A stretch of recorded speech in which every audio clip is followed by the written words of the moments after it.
So you said you saw like a Bigfoot in Louisiana? I saw something twice. Um, One time I wasn't too sure, but Travis, all the kids were with us, and Travis thought he saw something, and so he started looking, and we were driving past a pasture, and it was kind of not full dark, just like just before full dark. It was real dusky, and he watched this going across the pasture, and it stepped over the fence. It didn't like push the fence down like a person would do. Like a barbed wire fence? It just stepped over the fence. Wow. A regular, like, keep cows in kind of fence. But I just caught a glimpse of that, and I was driving, so I really didn't pay that much attention. And the second time, I was driving to work. I'm sorry, not we. And I worked 10 to 6, so it was dark. And I had checked the weather. I was always watching the weather. And there was no storms or anything that was supposed to be coming in. And as I was driving, I looked over to my right, and I passed a little bit of an open area. I don't remember if it was pastures or not. And I kept seeing flashes of lightning. And it kind of scared me. So I really started watching what I was doing and paying attention to the road, which is horrible in Louisiana in this little backwoods area because the roads are built up, so there's big ditches on either side. And I came around the corner and I saw something like just a dark shape that was in the ditch, but it was, I guess, hunkered down or whatever. And I thought maybe it was a hog, or because they're common in that area. So I slowed way down just in case it ran out in the road. And I just caught, as the edge of my headlights passed it, it stood up. And it could have looked over my van from the ditch. Oh, wow. So either that was a really, really tall man, or it was what we call Bigfoot. Yeah. I've got lots of experiences. Oh, wow. Well, cool. Yeah, go ahead and tell me about some other ones if you want to. I'd love to hear them. Well, there's one that involves Becca and Travis. Might look them up too and get some of the things that they've said. Yeah. But one night when we lived still in Carthage, Becca and I were the only ones at home. The boys still lived with us, and they were both at work. And James, of course, I think he was in the oil field this time, but he was gone either way. And the bedrooms were all down at one end of the house, and there was no entries down there. And Becca saw somebody come out of the boys' room and go down the hall. But she couldn't tell which way it went from there. Her room was the last one on the left. My room was the last one on the right. And so we both went to look. And, of course, there was nothing there. There was no way anything could get in. A few minutes later, she's back playing a video game, and I was cooking, and I thought she was sneaking up behind me trying to scare me. And so I tried to sneak around and, like, reach behind me to grab her, and she wasn't there. So I thought, okay, she realized I was moving, but I could still feel her behind me. So I tried the other side, and she still wasn't there.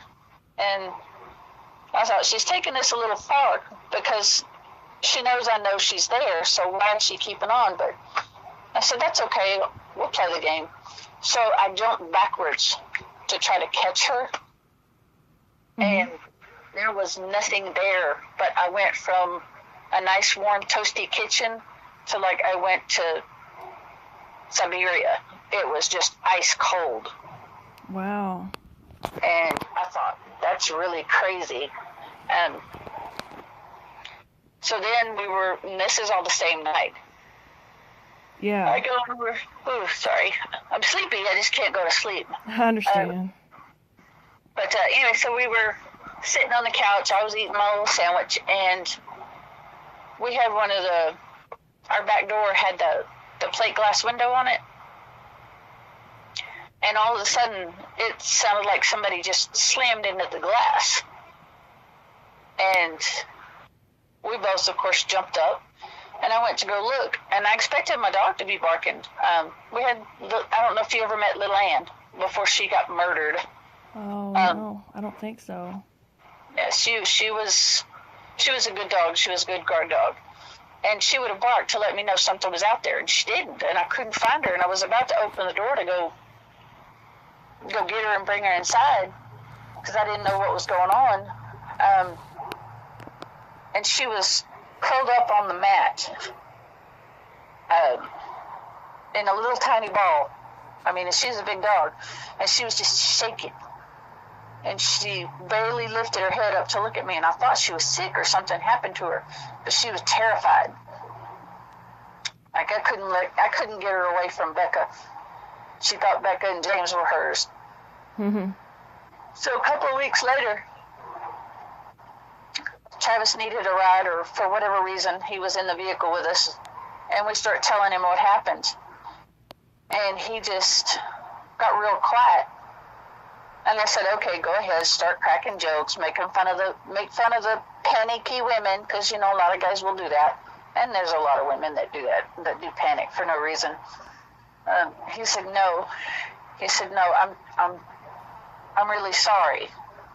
I was like, what? He said, I think I brought it home. And he said that he had gone to,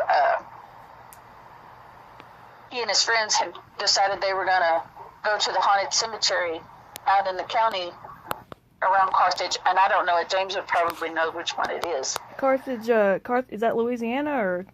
That's in Texas. That's in Texas? Okay. Barely, but it's in Texas. Okay. Anyway, so he and his friends hopped in his truck, and they drove out to this haunted cemetery. And when they first got there, Travis said, you know, I felt something when I first got there, and it didn't feel good. It felt bad. It felt really evil. And he said I kind of shrugged it off for a bit, but we didn't even get through the gate of the cemetery. He said, and I just felt this overwhelming urge, and I couldn't stand it. He said, we had to leave.